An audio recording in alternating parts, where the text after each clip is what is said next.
Hong Kong announced plans on Tuesday for a new law that would expand its national security powers. It builds on the sweeping legislation that Beijing imposed on the city in 2020, following massive pro-democracy protests the year before. Hong Kong has been required to pass a law that prohibits acts that endanger national security, known as Article 23, since it was handed over to China in 1997.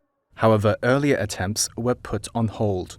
In 2003, an estimated 500,000 people protested, and the security minister then was forced to resign. Why now? We can't wait.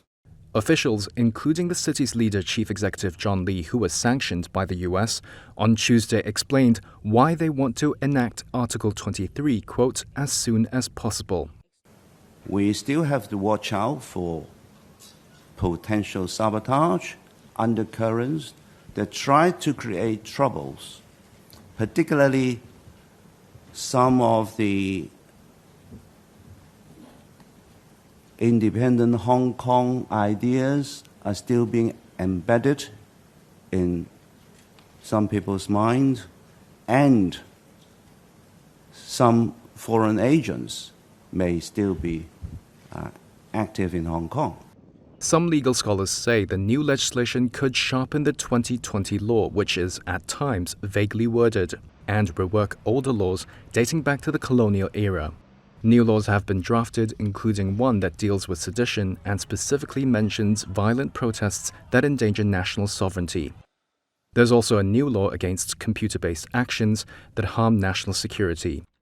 Lee also said the legislation would not call for transfer of people over the border to mainland China.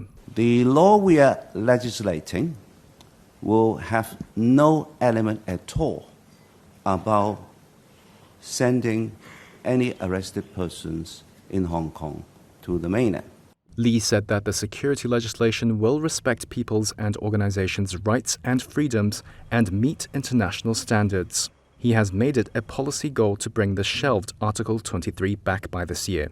When people see that this law will bring security and also stability, they will love it. Lee's policy focus, he announced last year, was stimulating the city's economy when the local stock market had struggled and as some families have sold flats and moved abroad. Public consultation on the legislation is set to end February 28th.